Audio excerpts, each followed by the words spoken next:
우리는 우리 당을 지지하는 청년들과 얼마나 소통을 하고 있고 우리가 그 노력을 어떻게 하고 있는지는 사실 저는 좀 의문이에요.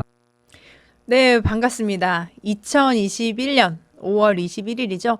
비가 촉촉히 내리는 날 2호 공감 4회 네, 시작합니다. 반갑습니다. 저는 정은혜입니다.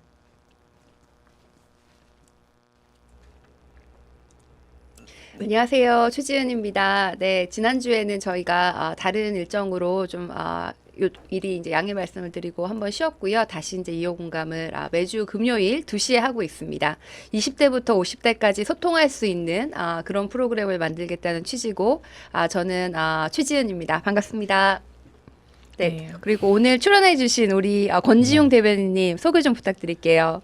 네, 안녕하세요. 오늘 처음 이 자리에 나왔는데 초대해 주셔서 반갑고요.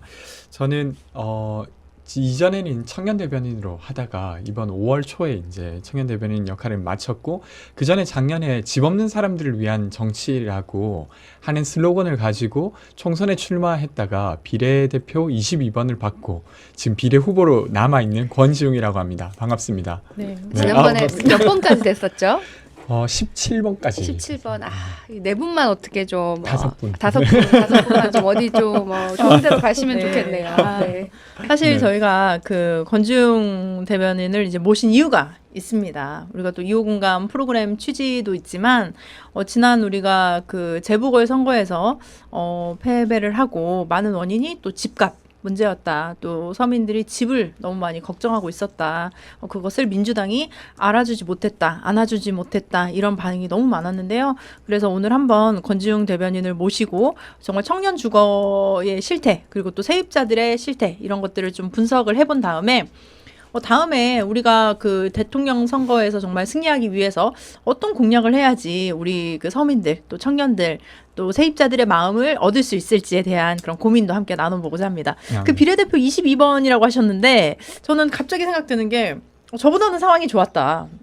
네. 왜냐면 제가 그 네. 2012년에 비례대표 저는 27번을 받았습니다. 예, 그때는 이제 19번까지 당선이 됐는데 상황이 뭐 비슷하긴 하지만 그래서 그래도 아주 우리 당에서 저는 정말 촉망받는 청년이라고 생각을 하고요. 그리고 우리 당에 정말 저는 꼭 필요한 인재라고 생각을 합니다. 그래서 그렇게 말해주셔서 감사해요. 왜냐면 네. 제가 오늘 오다가 그 생각을 많이 했어요. 지금 2호 공감에 이렇게 출연하시는 그 청년분들이 정말 2년, 3년 뒤에, 5년, 6년 뒤에는 정말 우리가 뵙기도 어려울 정도로 또 훌륭한 자리에서 또 열심히 일을 하고 있지 않을까라는 생각을 하면서 여기 오신 정말 한 분 한 분이 너무 귀한 분들이고 소중한 분들이고 또 이분들을 통해서 민주당의 새로운 역사가 시작되고 또 새 시대가 열리지 않을까라고 생각을 해봅니다. 사실 저는 최근에 또 국민의힘 전당대회 이준석 후보가 지금 당대표 지지율이 1위를 나오는 거를 보고 굉장히 신선했어요. 한편으로는 좀 감동적이기까지 했고 우리가 생각하는 그 국민의힘의 그 꼰대 문화 그리고 영남 정당 이런 게 좀 많이 없어진 것 같고 좀 새로운 변화다. 실제로 이제 당원 투표율이 높기 때문에 실제 당대표가 될지는 또 다른 변수지만 지금 이제 충분히 흥행에 성공했다 이런 생각이 들고 동시에 이제 우리 당은 정말 뭐 하고 있나 이런 좀 반성도 들고 사실 이제 우리 지난번에 우리 재보궐 선거 이후에 크게 졌다고 이제 청년 민심을 듣자, 청년 20대 얘기를 듣자 그러고 듣자고만 하고 있는데 실제로 우리가 뭘 하고 있나 이런 생각도 좀 들고 그래서 오늘 이제 청년 주거도 그렇지만은 또 우리 2호 공감이 그 청년과 기성세대를 같이 소통하는 그런 모임이고 또 우리 이 세 사람이 또 그런 공통점 우리 정치의 세대 공존 이런 걸 우리가 공유하는 가치니까 또 우리 주택 문제도 그렇고 또 앞으로 우리 민주당 청년 정책은 어떻게 해야 되나 이런 것도 좀 얘기를 했으면 좋겠습니다. 네, 그래서 우리 지금 또 시사타파에서 이런 또 2호 공감이라는 소중한 코너가 생겨서 함께 하게 됐는데요. 일단은 여기 어떤 댓글에 지금 달팽이 그분이시네라고 또 댓글을 달아주신 맞아요. 분이 계신데요. 네. 지금 보면 제가 되게 웃겼어요. 민달팽이 유니온이라는 네, 곳에서 네. 활동을 했는데 이게 환경단체인가 이런 분들도 계셨다고 하더라고요. 그래서 일단은 대학교 때 활동하셨던 거 네. 그리고 민달팽이 유니온에 대해서 좀 짧게 네. 말씀해 주시면 좋을 것 같습니다.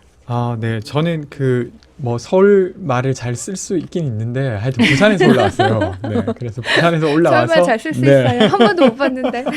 아니 우리가 또 부산 말로 또 방송을 해도 될 것 같아요. 네. 아, 저는 하십시오. 서울말로 네네. 하도록 네. 하겠습니다. 아이, 그래요? 아, 지금 서울말 하고 있는 거예요? 본인이? 아닌가요?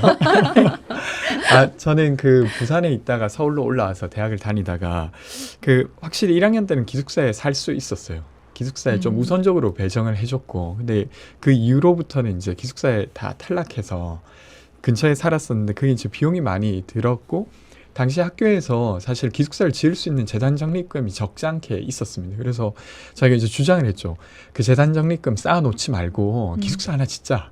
한 200억에서 300억 정도면 지을 수 있고, 그때 당시만 해도 뭐 거의 4천억 가까이 되는 재단 적립금이 있었거든요. 그래서 그 운동을 하다가 친구들이 야, 이 이름을 달팽이 운동이라고 해보자 이렇게 된 거예요. 집을 이렇게 그래서 하고 왜냐하면 나니까. 달팽이는 늘 집이 예. 있잖아요. 그래서 집이 있는 그 달팽이를 심볼로 기숙사를 짓자는 운동을 막 하다가 근데 이제 그게 어쨌건 4년이 지난 다음에는 기숙사를 지어내는 운동으로 이어졌지만 당시에 이것을 좀 계속할 수 있는 조직을 만들어야겠다. 이렇게 해서 근데 현재 청년들은 민달팽이 그러니까 껍질이 없는 달팽이 민달팽이처럼 살고 있는 거 아니냐 이렇게 해서 민달팽이 유니온을 2011년도에 만들게 되었습니다. 친구들이. 민달팽이가 그런 뜻이었군요. 네. 껍질 없는 달팽이. 맞아요. 불쌍하네요. 예. 집도 없는 뚜벅이 뭐 이런. 그렇죠, 예. 그렇죠. 근데 좀 재밌었던 게 저희가 그렇게 생각하지 못했는데 나중에 2014년 정도에 알고 보니까 대만에도 껍질 없는 달팽이 운동이 있었더라고요. 그래서 하여튼 이게 뭔가 국제적으로 뭔가 유대를 갖고 있는. 근데 이것도 굉장히 네. 신선한 것 같아요. 우리 이제 민주당의 많은 선배님들은 사실은 그 독재에 그렇죠, 민주화 하는 운동을. 민주화 운동을 하셨는데 우리 지금 2호 공강에 오늘 권지웅 대변인은 이제 주거 문제에 대해서 대학생 때부터 네. 기숙사 관련된 운동을 하다가 지금 정치에 들어왔고 네. 그 전에 우리가 모셨던 이재복 위원장. 네, 이재복 위원장님은 또 아동 문제, 또 우리 황희도 위원장님은 또 우리 게임 산업과 관련해가지고 또 공정한 그런 포털에서의 공정한 여론 뭐 이렇게 다 생각하는 각자의 자리에서 운동을 하다가 지금 이 지경이 된 거예요. 그래서 그죠. 이게 굉장히 신선하고 훨씬 더 다가갈 수 있는 네. 지금 오늘 우리 2021년에 우리의 먹고 사는 문제에 더 이제 많은 고민을 했고 네. 더 이렇게 좀 더 세심한 그런 정책을 할 수 있는 이런 네. 사람들이 모여 있다는 생각이 들어요. 그러니까 문제의 내용들이 저는 좀 변하고 있는 것 같아요. 그러니까 뭐 지금도 국가에 의한 폭력이 아예 없어졌다고 할 수 없지만 그것만 문제인 시대는 아닌 상태가 돼버린 거죠. 그래서 주거 문제, 부채 문제, 뭐 교육의 불평등 문제 이런 것들이 이제 그건 이번 문제야라고 하기에는 더 중요한 문제가 되어가고 있는 거 아닌가? 그러니까 이제 저 같은 사람도 정치를 해야겠다 이렇게 이제 마음 먹게 되고 그런 게 아닌가 싶습니다. 그 부산에서 서울로 유학을 가셔서 그렇죠. 이제 정말 운이 좋게 저도 이제 알아요. 운이 좋아서 기숙사를 가신 거죠. 정말 럭키한 거죠. 럭키한 맞아요, 케이스인 맞아요. 건데 저 같은 경우는 서울에서 부산으로 유학을 갔죠. 네, 그래서 부산 신라대학교를 다니면서 이제 기숙사를 갔는데 처음에는 이제 우리가 원래 부산여자대학교에서 신라대를 옮기면 그 네. 이름을 바꾸고 남녀공학으로 바뀌면서 기숙사가 없었어요. 그래서 저는 아마 시청자분들도 혹시 아실지 모르겠지만 감전동에 그 네. 부산 사상구 네. 감전동에 쪽방촌이 있었습니다. 감전역 옆에 쪽방촌이 있었는데 거기서 그때 월세 6만 원을 내고 살았어요. 그래서 제가 02학번인데 약간 너는 무슨 60년대 생처럼 살았냐 이렇게 말씀하신 분도 계시더라고요. 네.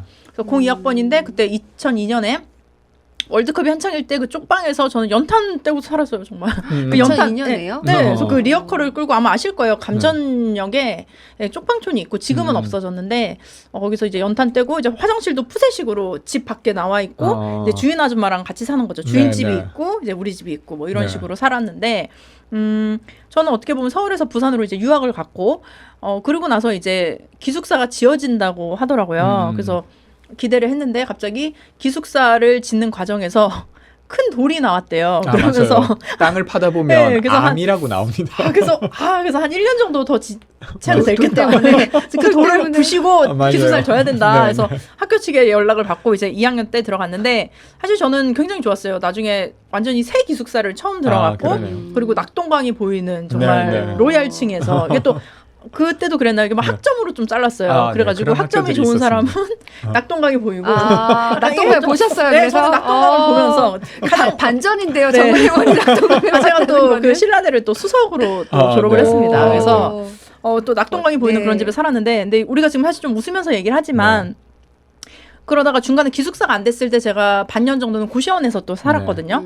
근데 제가 좀 요즘 청년들도 그렇고 저도 좀 잘못 생각했던 게 그냥 내가 잘못해서 이런 곳에 살고 있다고 생각했어요. 그냥 우리 집에 돈이 없으니까 내가 이런 곳에 살고 있는 거고, 내가 돈이 없으니까 이런 집에 사는 거고, 그러니까 이건 당연한 거고, 어떻게 보면 그냥 여기서 내가 우리가 아답테이션이라고 하잖아요. 내가 그냥 적응해서 살아야 되는구나, 라고 생각을 했는데, 아마 권지웅 대변인 말씀을 제가 좀 쭉 이제 인터뷰나 이런 걸 봤는데, 이게 어떤 한 개인의 잘못이라기보다는, 한 개인이 뭐 무능하다기보다는 사회적인 그런 구조가 있는 것 같습니다. 그래서 그런 면에 대해서 저보다 훨씬 더 잘 알고 계실 텐데, 네. 어떤 그런 문제점이 있는 건가요? 그러니까 이게 한국의 절대적인 주거 환경은 전반적으로 좋아졌다는 말이 맞긴 맞아요. 그러니까 예를 들면 한 1995년도에 최저주거 기준, 국가가 말하는 기준 이하에 있는 주택들은 거의 50%에 육박했습니다. 그러니까 대한민국에 사는 사람들의 절반 가까이인 사람들이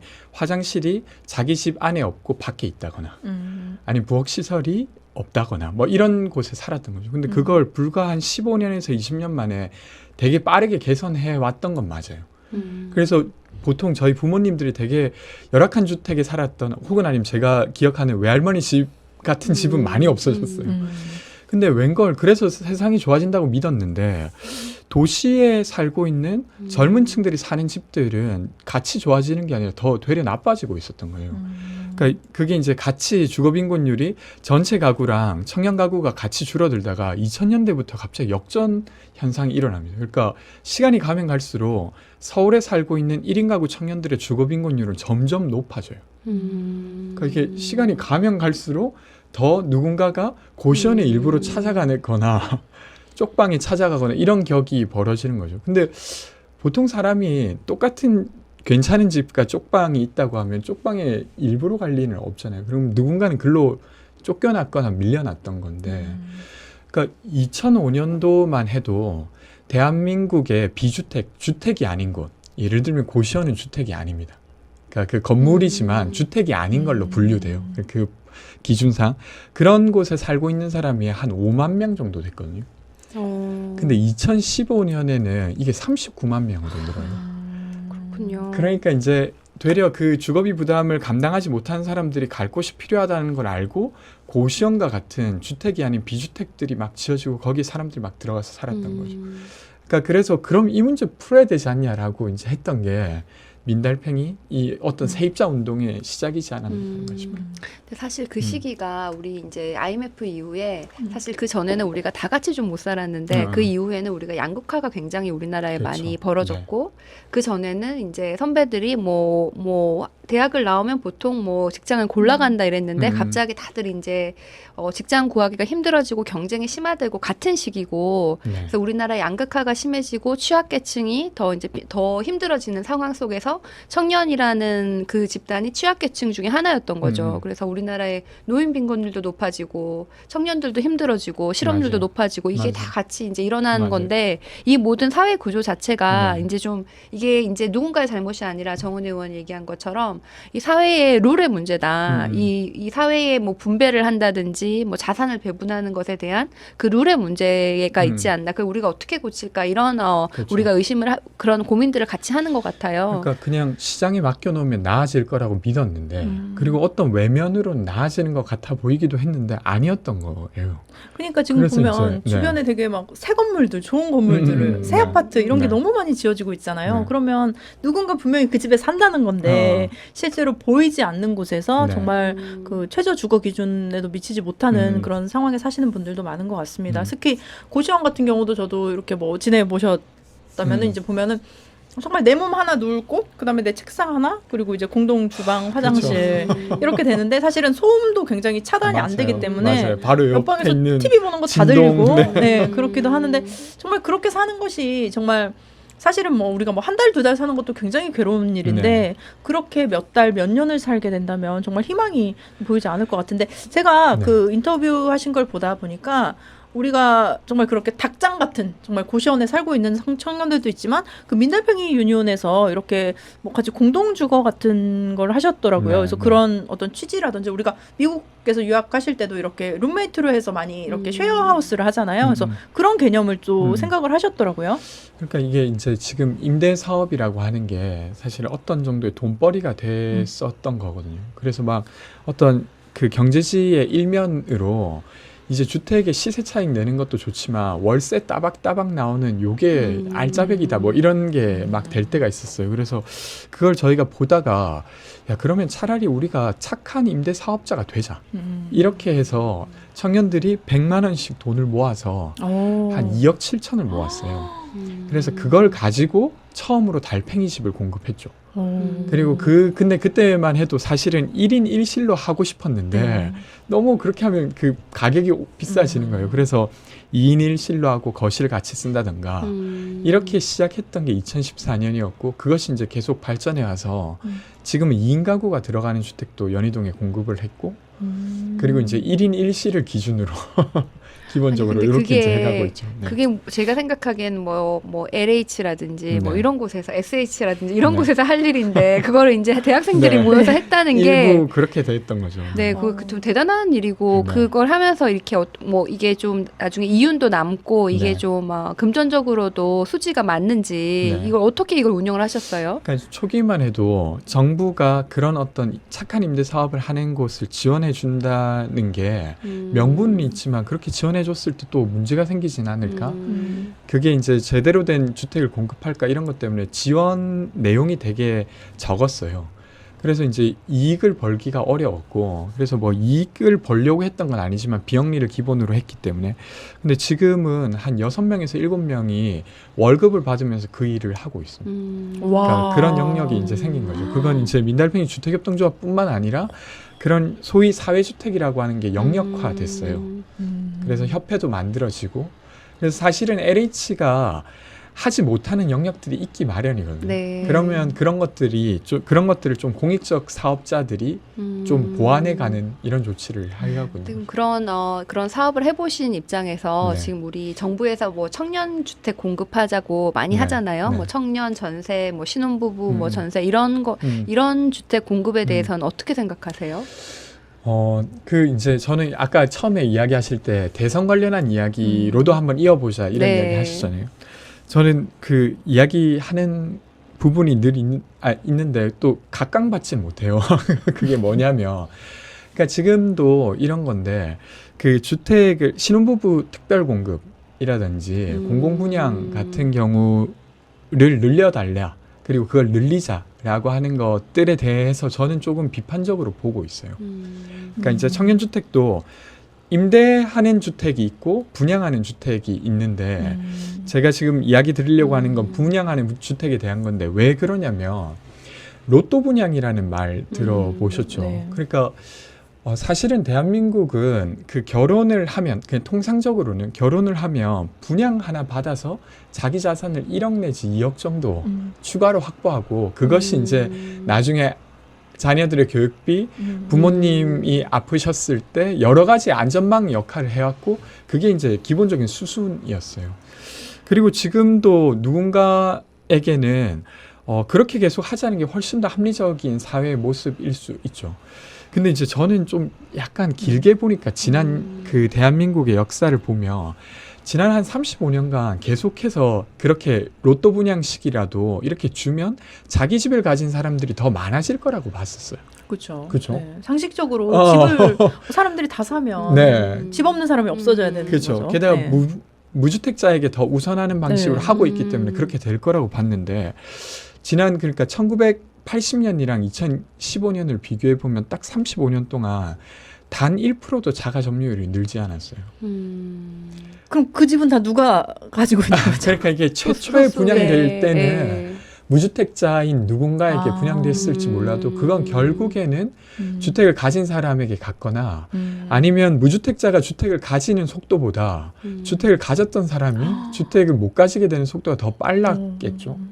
그래서 이제 그렇게 되었던 거예요. 그래서 저는 약간 이 로또 분양이라고 하는 방식을 좀 바꾸면 좋겠다 이렇게 생각하고 있어요. 어떤 거냐면 최근에 요 근처인 디지털 미디어 시티역 그 서울의 상암이라고 하는 곳에 그 분양에 처음에 이제 분양을 했다가 그 계약을 안 한 것을 다시 분양했는데 거기에 3만 명인가가 몰렸어요.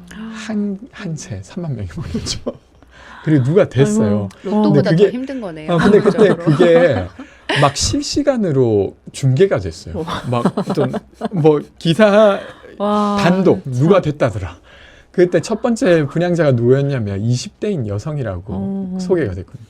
근데 그분이 딱 당첨되고 나서 1억 계약금을 당일인가 그 다음날 납부했어야 됐던 거예요. 근데 그 친구는 그게 없었나 보죠.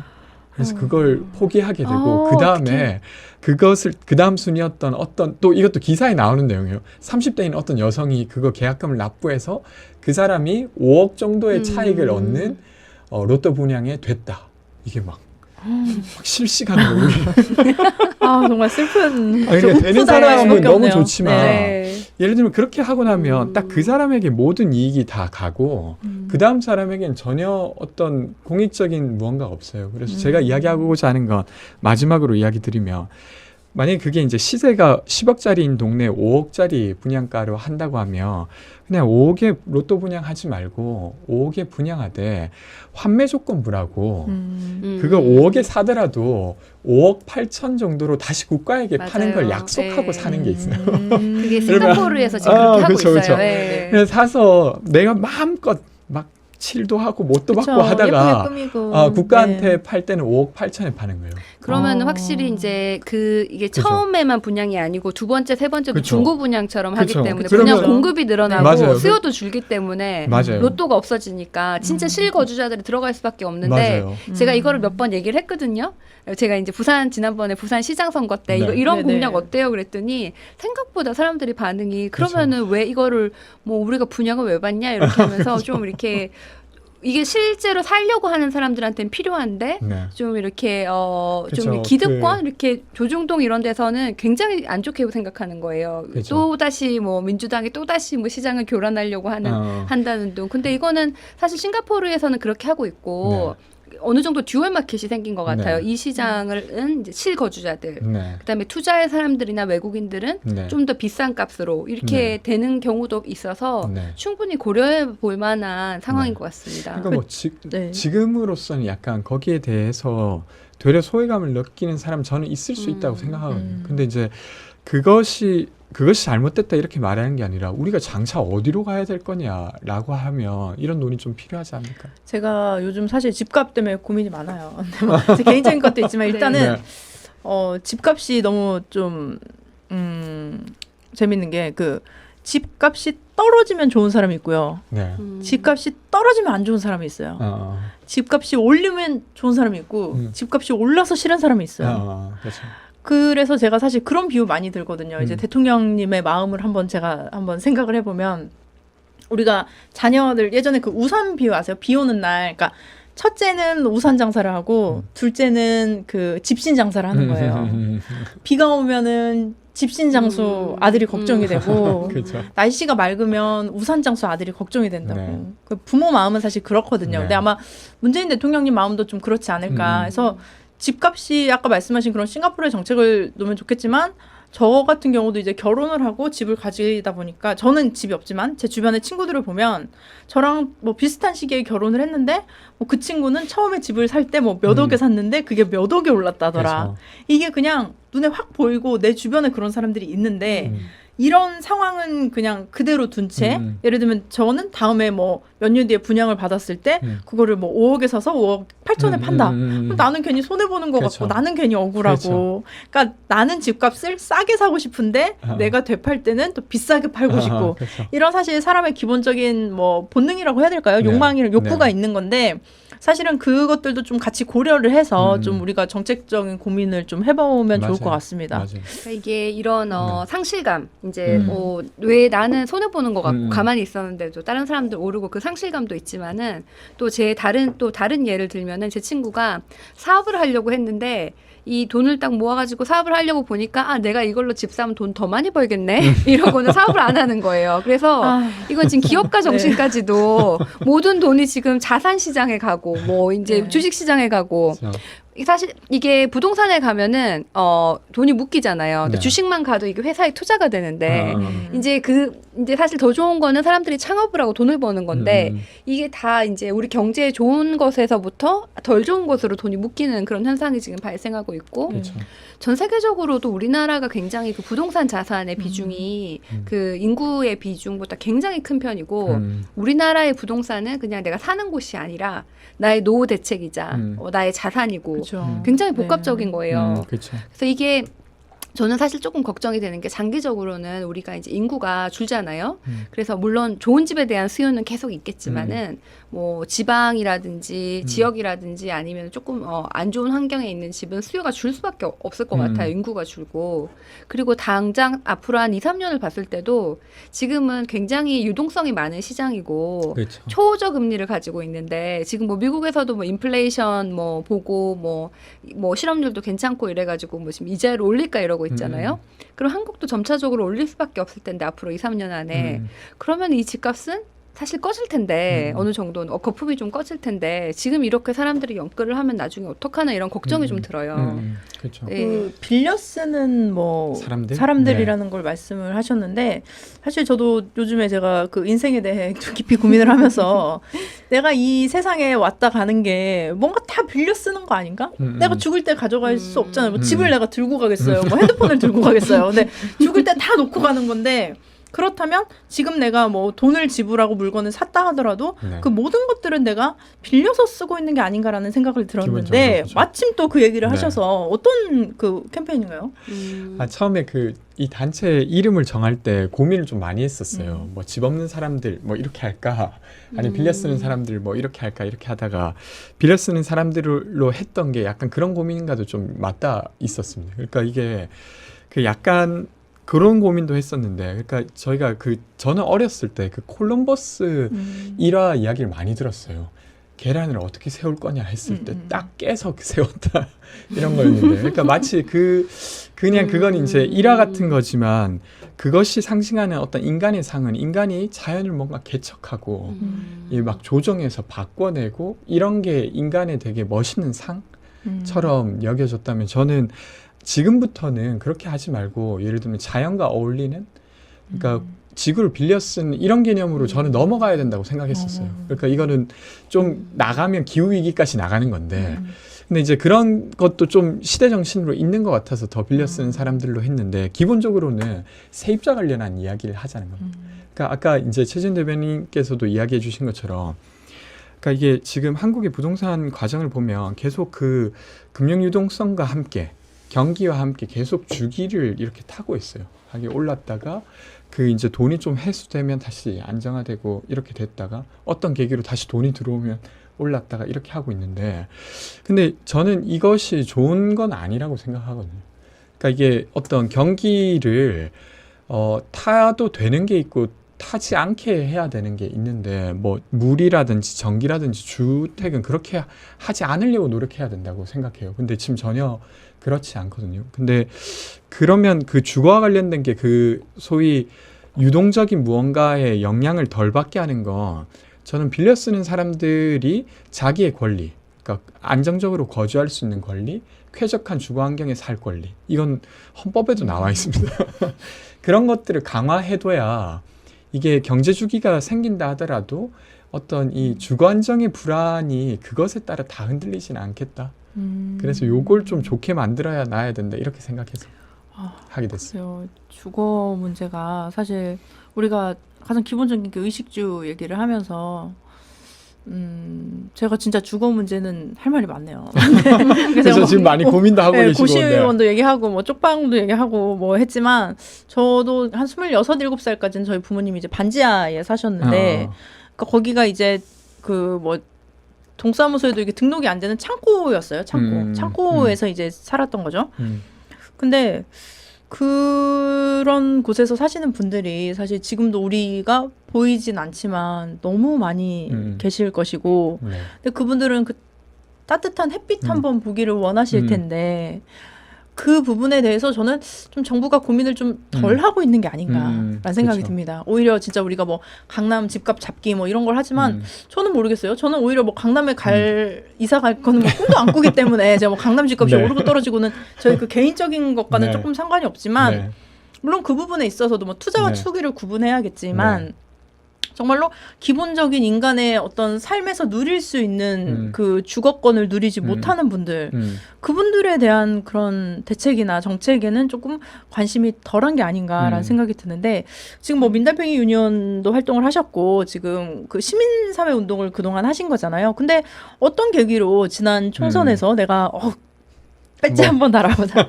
그러면 이제 국회의원이 네. 되겠다. 네. 그리고 국회의원인데 더불어민주당의 국회의원이 되겠다라고 그 결심한 계기라든지, 그리고 국회의원이 돼서 내가 정말 뭐 하고 싶었는데라고 했던 그런 좀 바람 같은 게 있었을까요? 그 시민사회도 시민사회 자체로 이제 할 수 있는 역할이 있고 그건 전 여전히 중요하다고 생각해요. 근데 그런 건데 저는 어쨌건 국가 제도를 통해서 무언가를 바꾸는 것이 필요하다고 생각했어요. 특히나 주거 문제에 있어서는 딱 말씀해 주신 대로 전에 저는 의원님께서 말씀해 주신 대로 한국이 주거를 접근하는 건 주거가 아니라 부동산으로 계속 접근하는 거예요. 이거는 경제 정책이죠. 경기가 하락할 것 같으면 건설 경기를 살리기 위해 분양가 상한제를 푼다. 뭐 이런 식의 도구 속에서 그냥 계속 결정되어 왔는데 제가 보기엔 그렇게 접근하면 계속 불행할 것 같은 거예요. 누군가는. 그래서 이제 그걸 좀 바꾸고 싶어서 정치로 뛰어들었고, 그러니까 이게 정치라고 하는 게 이 이야기를 공감해 주는 사람이 없진 않아요. 근데 이제 그 사람이 가지고 있는 권력을 제가 빌려서 하기에는 이건 너무 쟁점적이더라고요. 그래서 제가 권력을 창출해야 그 일을 그걸로 이루기 이제 위해서는 한번 힘이 붙어볼 수 필요하다. 있는 거죠. 네. 그래서 네가 그 주장으로 당선된 아이여야 이제 뭐 아이라기보다 시민이어야 이제 이 주장을 끝까지 한번 해볼 수 있는 거죠. 그래서 이제 하게 되었고, 저도 딱 그 아까 말씀해주신 대로, 그러니까 저는 지금 부동산 정책으로 논의되는 게 중요하지 않다고 생각하진 않아요. 금리를 어떻게 할 건가, LTV를 어떻게 할 건가 이런 건 중요하지만 그것만큼 중요한 게 진짜 주택이 아닌 곳에 살고 있는 사람이 어떤 정서적으로 아니면 어떤 의학적으로 되게 고통받고 있다면 이 문제를 어떻게 해야 될 건가 더 중요한 거 아닌가?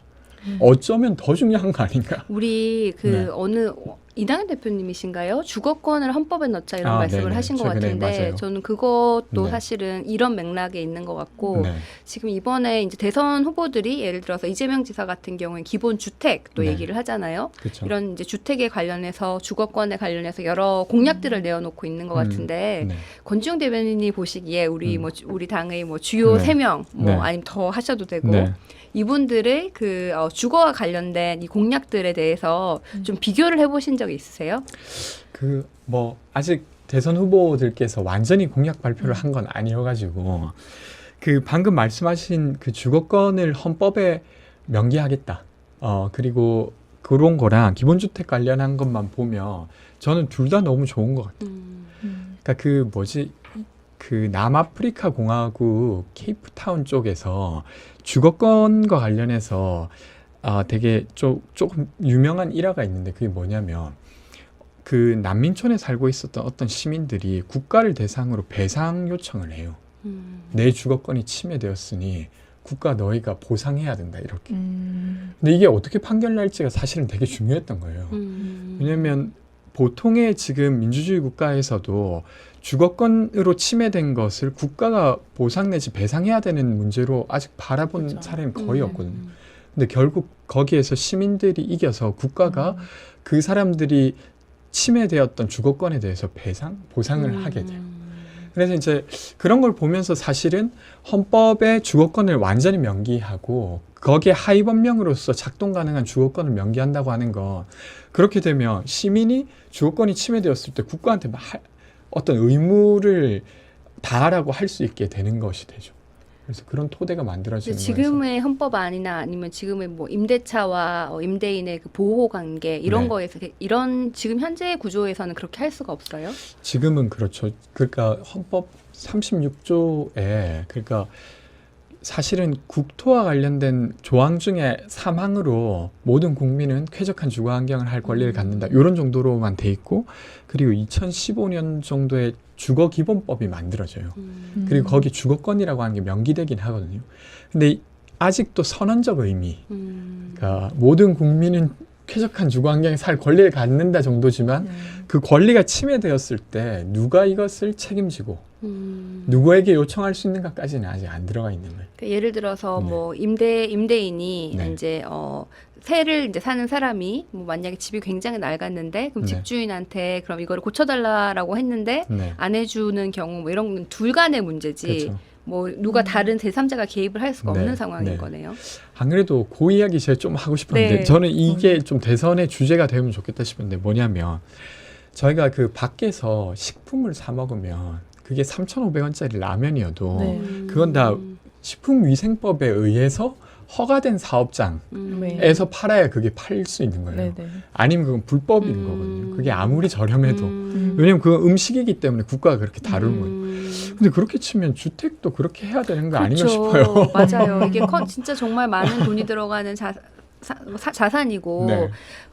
그 차 같은 경우에는 1년에 한 번씩 이렇게 정기적으로 막 검사도 점검을, 받아야 되고 네, 그런데 집 같은 경우는 우리가 뭐 가스, 전기 이런 거는 검사를 받지만 네. 만약에 집에 곰팡이가 엄청 썰었다, 맞아요. 뭐 아니면 맞아요. 뭐 창문이 안 닫힌다 네. 이런 거는 우리가 뭐 정기적으로 검사를 하는 장치가 왜 없는 거죠? 그렇죠. 그러니까 이게 이제 사실 집도 다른 그 아까 전기, 물처럼 인간 생활에 엄청 중요한 영향을 미치잖아요. 집만 좀 깨끗해도 얼마나 기분이 좋은데요.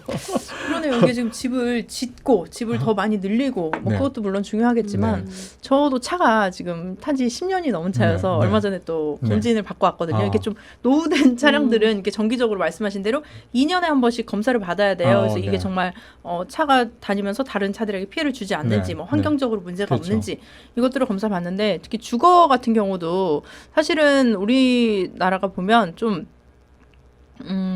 뭐라고 해야 될까요? 물론 우리가 살면서 생활하는 주거도 있지만 사실 뭐 미국 같은 경우는 오래된 아파트나 뭐 오래된 곳들은 저는 그런 경우 많이 봤거든요. 이제 뭐 시에서 연락이 와서 자기가 뭐 수리를 했다. 아니면 예를 들면 뭐 지붕이 어떻게 잘못됐어요. 근데 그거를 이웃집이 신고를 했더라고요. 뭐 시청에 신고를 해서 당신은 이게 지금 건축상 좀 위험하니까 너무 낡았으니까 이 부분은 수리를 해야 된다라고 하는데 만약에 그게 뭐 자연재해라든지 뭐 어떤 그런 경우에는 또 시청에서 돈을 또 보조를 해주더라고요. 그래서 뭐 50대 50 이런 식으로 해서 그 주거를 또 고치게 하고 사실은 지금 우리가 뭐 한강변에도 제가 어제도 이렇게 차 타고 가면서 보다가 뭐 50년 된 아파트 뭐 이렇게 위험하다 뭐 서울시는 대답해라 막 이런 식으로 막 현수막이 많이 걸린 걸 보실 거예요. 그래서 그렇게 봤을 때도 사실은 우리가 급속도로 성장을 하면서 사실은 주택을 지을 때부터 조금 그렇게 장기적으로 오랫동안 이렇게 유지할 수 있게 짓진 않은 것 같아요. 그 뭐 그렇죠. 콘크리트라든지 그런 문제들이 있죠. 있어서 이미 뭐 과거에 뭐 7, 80년대 지어진 건물들은 어쩔 수 없다 하더라도 지금부터 지어지는 건물들은 정말 우리가 100년을 보고 정말 아까 환경 문제까지도 얘기를 해주셨지만 지어야 할 것이고 그리고 기존의 그런 노후된 건물들이라든지 그런 것들은 정말 어떤 규칙을 만들고 규정을 만들어서 사실은 보수하고 거기에 공급되는 뭐 가스라든지 그쵸, 전기 같은 부분들도 함께 좀 법률적으로 좀 검토를 해봐야 될 것 같네요. 그러니까 사실은 하면 할 수 있거든요. 그러니까 이게 왜 엄청 아무도 근데 관심을 안 가고 그렇죠. 있는 것 같아요. 없는 게 그렇죠. 이상한 것 같아요. 그러니까 네. 몇 가지 네. 조치들이 있긴 있어요. 지금도 예를 들면 불법 건축물에 한해서 네. 그런 것들은 그 기초지자체장들이 그것을 감독할 의무가 있어요. 근데 이게 이제 감독해서 돌아와서 확인했는데 과태료를 부과해야 되면 그분들이 사실 지역에 있는 유지일 가능성이 높잖아요. 그러니까 과태료를 부과하는 것도 미뤄. 그걸 감독하는 것 자체가 아주 정치적으로 지금 되게 마치 어떤 지방자치단체장의 유난한 행위처럼 여겨지고 있는 거죠. 그러니까 근데 이제 북유럽이나 아니면 미국은 어떤지는 정확히 모르겠지만 실제로 그렇게 감독관을 두고 운영하는 사례가 많이 있어요. 그래서 불시에도 찾아가고 그렇게 해서 이거 너무 천장이 낮다. 네. 그러면 자기가 서서 이렇게 사진 찍거든요.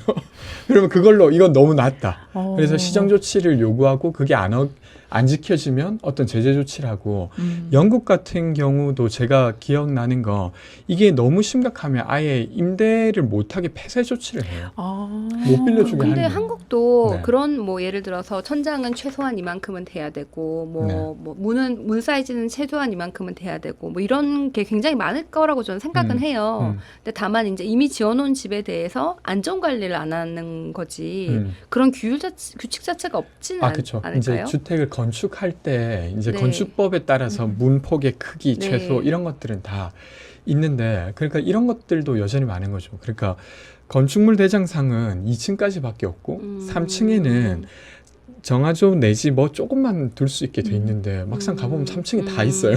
그런 경우가 많죠. 그런 걸 예. 지을 때는 뭐 이게 문폭이라든지 이런 것뿐만 아니라 창이 없다든지 네. 여러 가지 조치들이 그런 걸 허가를 안 받고 지으면 불법 아닌가요? 그렇죠. 불법 건축물인데 거기에 네. 대해서는 특별한 단속을 하지도 그렇죠. 않는 만연한 거죠. 상황이고. 뭐 또 다른 예로는 이게 다가구와 다세대와 관련해서 다가구를 지으면 조금 더 넓게 지을 수 있을 때가 있었거든요. 그럼 다가구로 일단은 신청해서 짓고 그리고 나서 그걸 이제 칸을 쪼개는 거예요. 그러면 이제 여러 개의 원룸이 되죠. 이게 마치 다세대인 것처럼 느껴져요. 그냥 보기에는 모르죠. 저희 지역구에도 그게 굉장히 큰 문제가 된 맞아요. 지역이 있어요. 맞아요. 네, 그 오피스텔이 너무 이렇게 쪼개기가 돼가지고 네. 나중에 보상 같은 걸 할 때 너무 복잡해진 거예요. 그렇죠. 그런 경우가 있었어요. 그 권리관계 네. 문제도 생길 뿐만 아니라 실제로 그러면 최소한 건축법상 지어져야 될 벽의 두께 이런 것들이 다 안 지켜지기 때문에 방음 문제가 엄청 커요. 그러니까 위는 뚫려 있고 그냥 지금 옆만 막혀 있는 상태.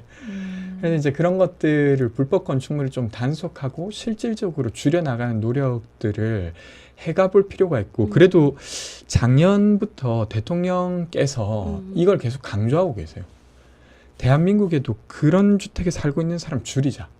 그렇게 해서 이번에 작년 말에 청년 기본 계획이 발표될 때 제가 알고 있기로는 최초로 대한민국에서 불법 건축물 감독관을 시행하겠다라고 어쨌건 공식 문서에 포함해서 했었어요. 그러니까 청년에 한해서라도 일단 그걸 시작하겠다. 근데 이거는 들으신 것처럼 청년에 국한되는 이야기가 아니거든요. 그래서 일단 네. 시행되게 되면 이게 영향을 많이 주게 될 것 같아요. 그래서 한번 해보면 좋겠다 싶습니다. 우리가 보통 우리는 청년 정책 이러면은 좀 이렇게 좀 별개의 네. 좀 덜 중요한 이렇게 네. 생각하는데 사실은 이 부동산에서 굉장히 예민하고 복잡한 문제를 청년에서 먼저 그렇죠. 시작해가지고 네. 끌고 나가서 다른 정책을 리드하는 상황이네요. 네, 약간 명분을 얻어서 그러니까 월세 지원도 비슷한 건데, 그러니까 지금 최근에는 월세를 지원해야 된다 이런 주장들이 많이 설득력을 얻고 있어요. 왜 그러냐면 전세 시장이 전체적으로 좀 줄어들고 있는 상황이거든요.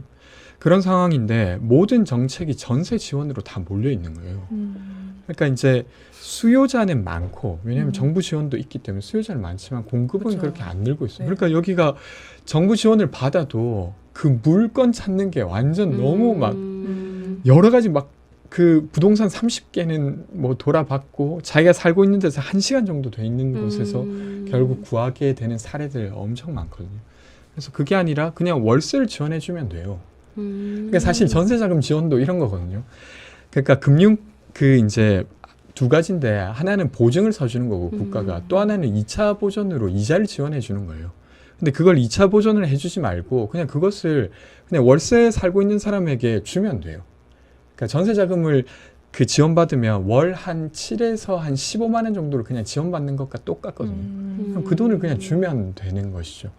그래서 그런 것들까지도 이제 좀 이게 참 이야기되고 이 세심한 정책을 얼마나 세심하게 만드느냐의 차이인 것 같아요. 네. 지금 이제 사실 이 정책을 위해서 만들 때는 그냥 뭐 청년에게 뭐 지원 뭐 지원하면 기존에 하던 전세로 지원 이렇게 되는데 실제로 맞는 그 수요자 입장에서는 월세 지원이 훨씬 더 필요하다 이런 거를 좀 피드백을 주는 루트도 있어야 되고 네.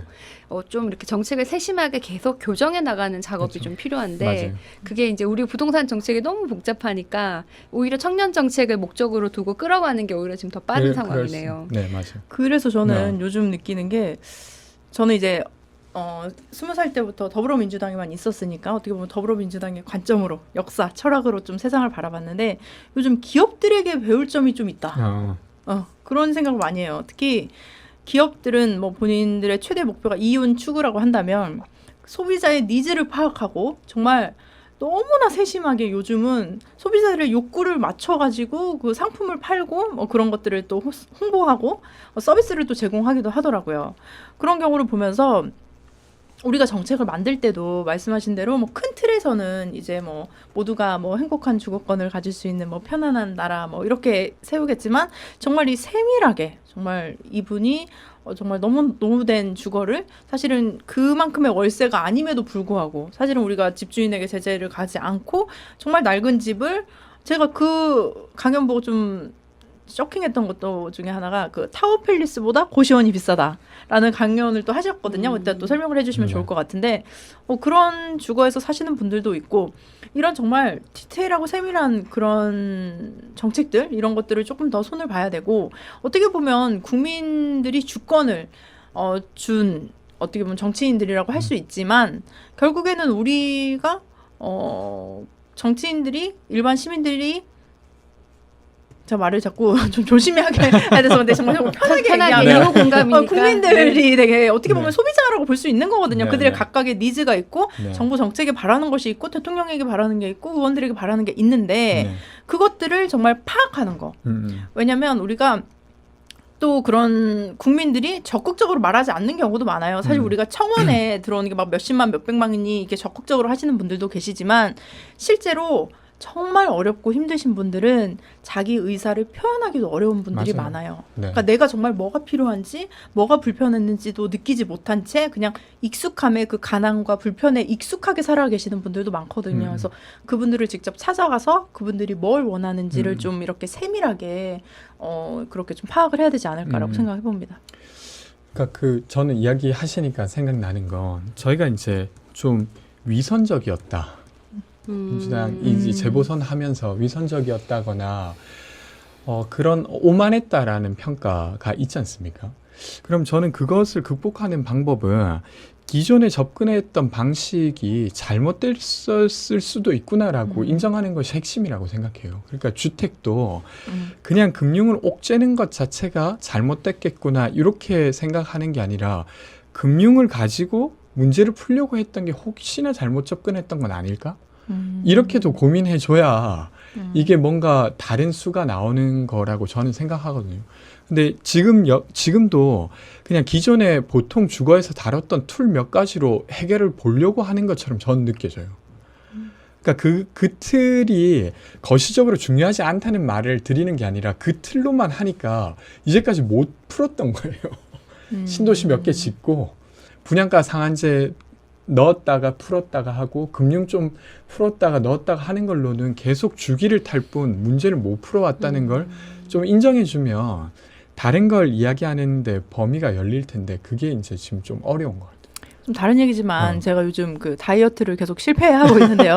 그러니까 딱 그 비유가 딱 적당한 것 같아요. 우리가 다이어트를 실패하는 이유는 네. 계속 비슷한 방식으로 하려고 해요. 내가 막 운동을 해야지 막 또 실패해. 그럼 또 다시 또 밥을 줄여볼까? 또 계속 실패를 하는 거죠. 근데 정말 다이어트에 성공하고 싶으면 정말 그전과는 다른 방법, 네. 새로운 방법, 전문가의 도움을 받아서 해야 네. 되는 건데 약간 주택 정책도 보면 주거 정책도 보면 말씀하신 대로 저도 계속 생각을 좀 금융으로 많이 접근을 했던 것 같아요. 저도 그 무의식 중에도 이게 뭐 대출을 뭐 규제를 어떻게 해야 되는지 아니면 뭐 집값을 어떻게 잡아야 되는지 그런 것들에 좀 포커스를 많이 맞춰서 고민하고 아마 기존의 의원님들도 좀 그렇게 생각하지 않으실까. 제가 늘 말하고 있는 그 세대의 공존이 보통 보면은 이제 국회에 지금 그 55세 남성들로 구성되어 있는 그분들의 생각이 사실 비슷할 수밖에 없거든요. 사실 저도 오늘 2호 공감 프로그램이 너무 좋았던 게 이렇게 또 우리 세대에 우리 같이 공감할 수 있는 분들과 얘기하면 우리는 서로 이해를 하거든요.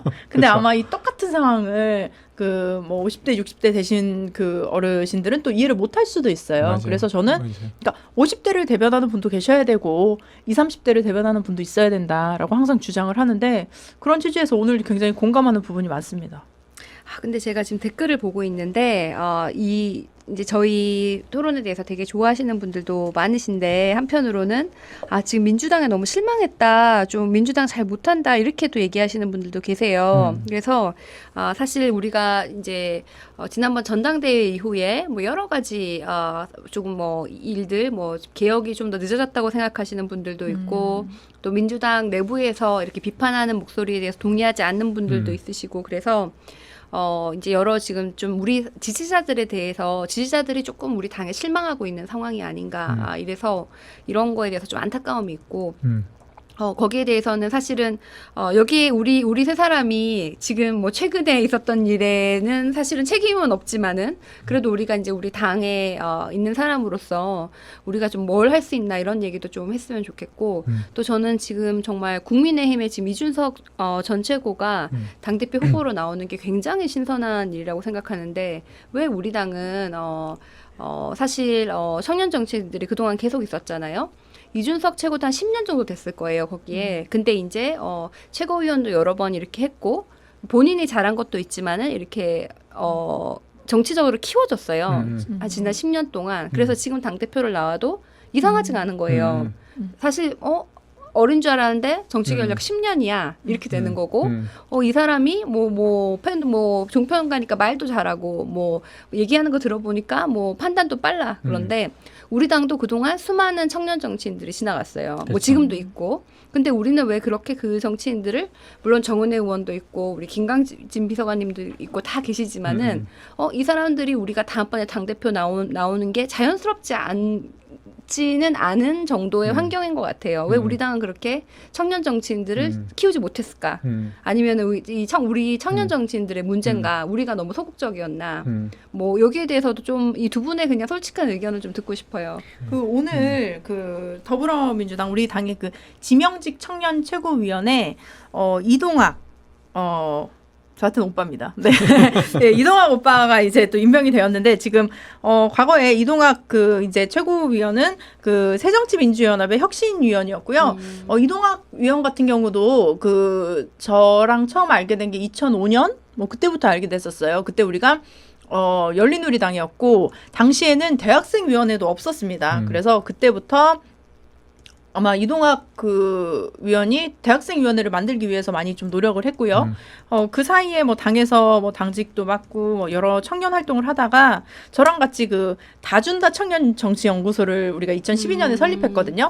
다준다 연구소는 다음 세상을 준비하는 다른 연구소라고 해서 좀 어른들과는 다른 관점으로 한번 세상을 준비해보자라는 다준다 연구소를 만들었고 그러다가 사실은 지난번에 그 노원병에서 출마를 했었어요. 16년에. 그때 아마 이준석 의원이랑 그쵸? 그 당시에 이제 아마 출마를 했었는데 이제 경선에서 아마 떨어졌을 것이고 그리고 나서 이제 이동학 위원이 이제 전 세계를 여행을 다녔습니다. 한 2년 정도 코로나 직전에 한 157개국을 다니면서 쓰레기책이라는 책을 발간을 해요. 그러면서 이제 환경운동을 또 하다가 이번에 최고위원이 되었는데 저는 사실 그 이동학 그 최고위원한테 좀 거는 기대가 큽니다. 그래서 말씀하신 대로 이상하지 않을 나이거든요. 정말 지난 한 15년간 우리 당을 위해서 열심히 좀 중요한 직책도 맡았고 그리고 좀 당에서 목소리를 냈는데 실제로 이동학 의원이 과거에 이렇게 뭐 페이스북에 남겼던 글들도 있어요. 그래서 우리 청년들에 대한 그런 고민이나 문제의식을 좀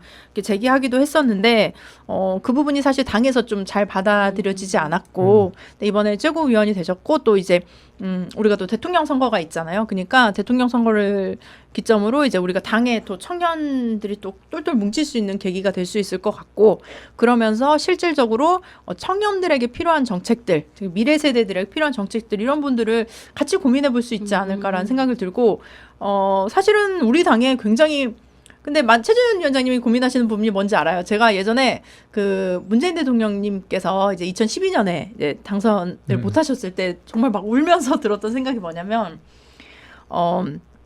그때 이제 새누리당이었죠. 새누리당에는 대선 후보로 나올 사람이 별로 없어요, 사실은. 근데 우리 당은 굉장히 준비되신 대선 후보들이 너무 많이 있어요.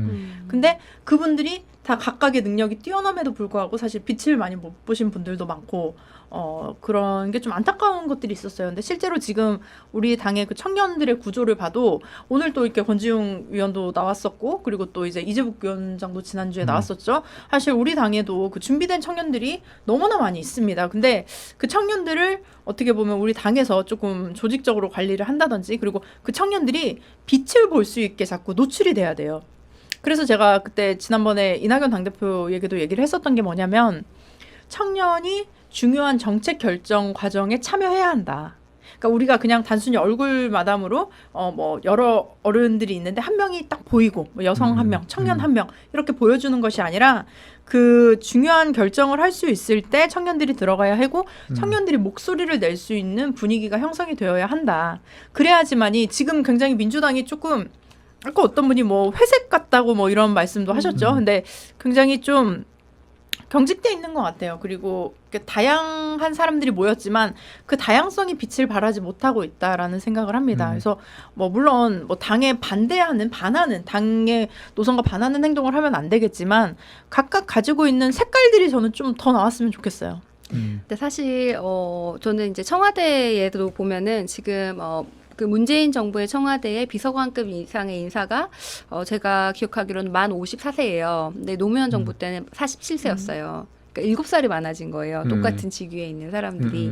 장차관급 이상의 인사도 마찬가지고. 그러니까 우리 사회의 고령화도 한 부분이긴 한데 사실은 또 우리 문재인 대통령이 저는 한편으로 너무 훌륭하셔가지고 주변에 좋은 사람이 많았고 또 노무현 정부 때부터 같이 이렇게 오는 사람들이 많아서 또 한편으로는 오히려 좀 더 우리가 좀 더 고령화된 면도 좀 있지 않나 이런 생각도 들어요. 그래서 그게 문재인 대통령의 장점이기도 해요. 안정감이 있고 주변에 좋은 사람들이 많고 그것 때문에 우리가 좋아하고 그래서 뭐 그게 나쁜 건 아니지만은 우리가 청년들에게 기회를 과연 주고 있나 우리 당이 이런 생각이 많이 들고 일례로 미국에는 지난번에 기재부 차관이 임명했는데 39살이었어요.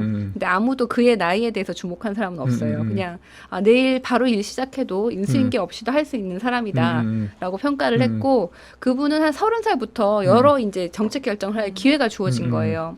근데 우리 당은 이제 우리는 사실은 기회를 받은 사람들이에요. 뭐 저는 뭐 영입을 당했고 뭐 비례대표를 했고 비례대표 후보고 뭐 그런데도 그 전에 우리 나이에 되기까지의 그런 기회가 뭐 사실은 많지는 않았지만 또 지금도 그렇고 또 우리 외에 다른 분들은 더더욱 기회가 없었던 거죠. 그래서 이런 분들에게 우리가 왜 기회를 주지 않고 부동산 특위라든지 뭐 당의 혁신이라든지 이럴 때 이런 분들을 좀 더 많이 좀 같이 가야지. 그러니까 지금 당장 뭐 아웃풋을 바라지 않더라도 뭐 10년 후에 이분들이 좋은 일을 할 수 있을 거라는 생각으로 이렇게 해야 되는 거고 사실 우리도 어떻게 우리는 보면 당에 소속되어 있으니까 우리 스스로도 후배들을 더 많이 우리가 좀 키울 필요가 있어요. 우리도 커야 되지만 그렇죠. 20대 30대 대학생들한테 이제 당에서 뭔가 혁신이 같은 거 할 때 이제 우리가 기회가 있을 때는 이 사람들을 계속 같이 하게 하도록 불러와야 되는 것 같아요.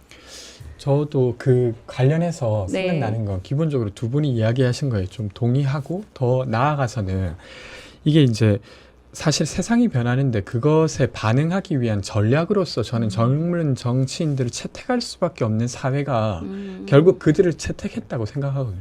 이 변화에 반응해야 될 것 같은데 도대체 안 될 것 같은 거예요.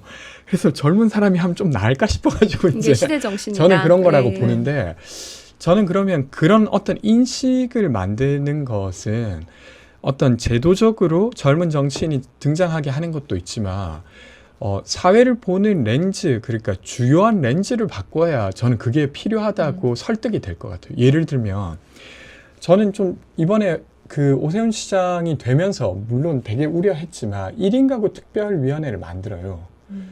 저는 그러면 이제 세상을 1인 가구 중심으로 좀 봐야 되지 않냐라고 하는 질문이었다고 보거든요. 근데 실제로도 대한민국의 가구 구성은 15년 전만 해도 4인 가구가 제일 메인 가구였다면 지금 1인 가구가 제일 메인 가구예요. 압도적이죠. 네. 그리고 주거도 부동산으로 접근할 게 아니라 만약에 세입자의 삶, 그러니까 주거의 최저선의 삶을 어떻게 나아질 건가를 계속 우리가 사회의 렌즈로 하면 저는 저 같은 사람이 갈 수밖에 없다고 생각해요.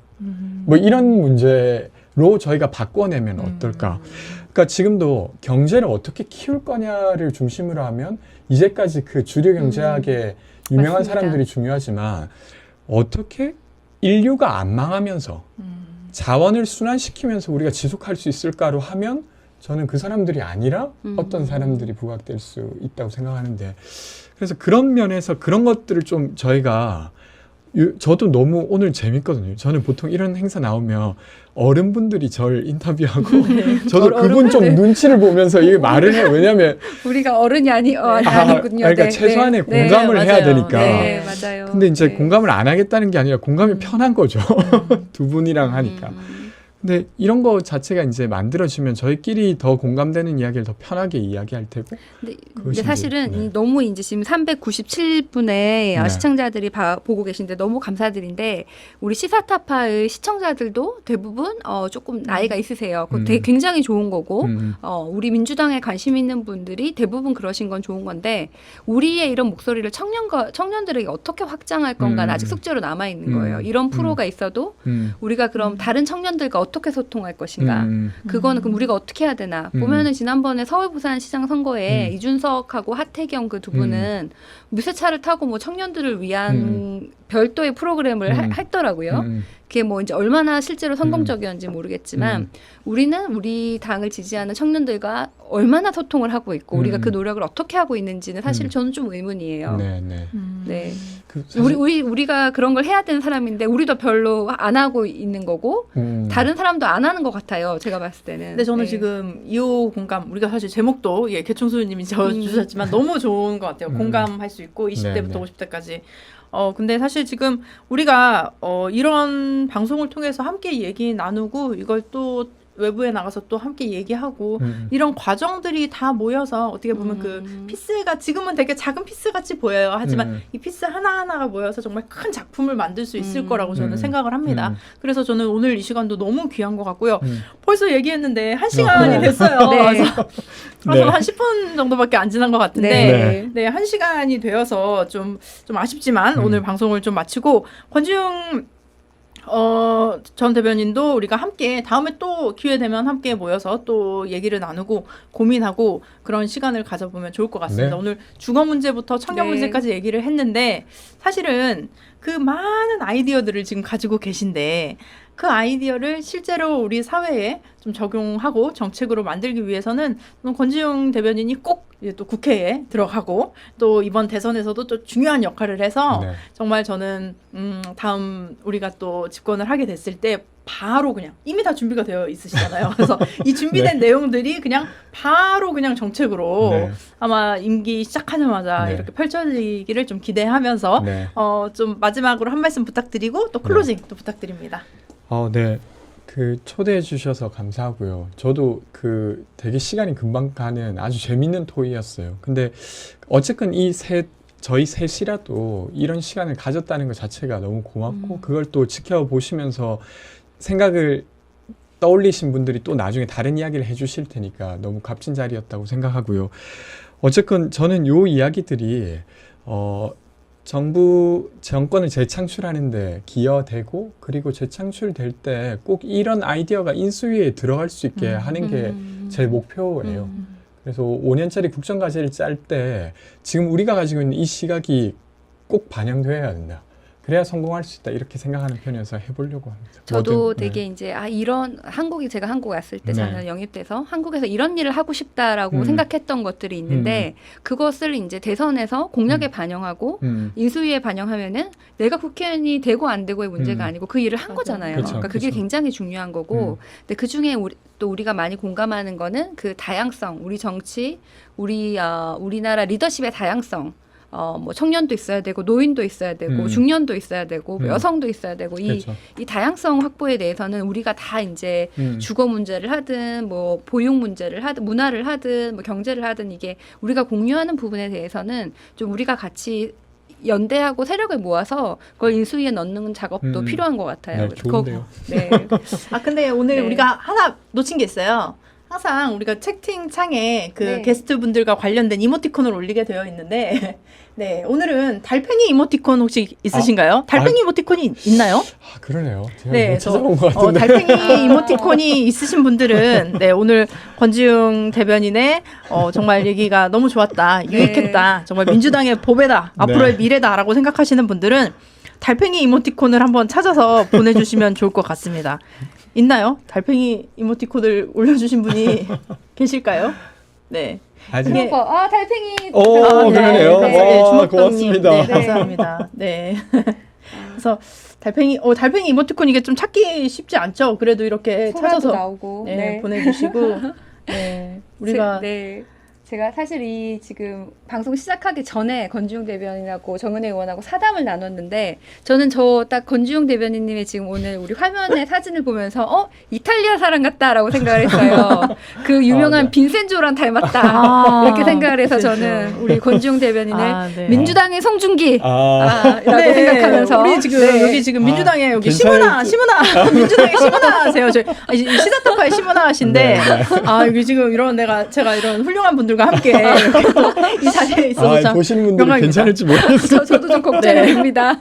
정은혜 네. 의원 도대체 뭐라고 불러드려야 되나 지금. 저도 좀 고민해보고요. 네. 그래서 저는 이제 우리 당의 이제 저격수로서 이제 또 사격을 하니까 네. 이제 마음의 심쿵 이제 아, 총을 네. 쏘는 이제 그런 역할을 하도록 하겠습니다. 우리가 아주 구체적으로 네. 뭐 우리 정치 리더십의 포용성에 대해서는 네. 이제 한 명이 얘기하는 것보다는 여러 네. 명이 얘기를 하는 그렇죠. 것이 그래야- 더 반영하기가 쉬울 테니까 거기에 대해서는 이제 우리가 좀 함께 꼭 노력해가면서. 저 성년일 필요도 없어요. 음. 노인도 괜찮고 맞아요. 여성도 괜찮고 또 중년 남성 중에서도 여기에 대해서 동의하시는 분이 많을 거거든요. 음. 그래서 이 사람들을 많이 모아야겠다. 그거는 우리가 좀 같이 약속을 해서 공통적으로 그런 사람들을 많이 모으도록 해요. 좋습니다. 네, 지금 달팽이 이모티콘을 너무나 많이 감사합니다. 올려주셔서 저런 게 있었네요. 저도 네. 써야겠습니다. 진심으로 감사드립니다. 그러면 네. 오늘도 반가웠고 다음 주에 또 네. 저희가 또 좋은 주제로 20대부터 50대까지 소통할 수 있는 2호 공감을 한번 만들어 보겠습니다. 오늘 나와주신 권지웅 대변인도 감사드리고요. 네, 또 초대해 정은혜 주셔서 의원하고 또 최지연은 다음 주에 찾아뵙겠습니다. 감사합니다. 감사합니다. 고맙습니다.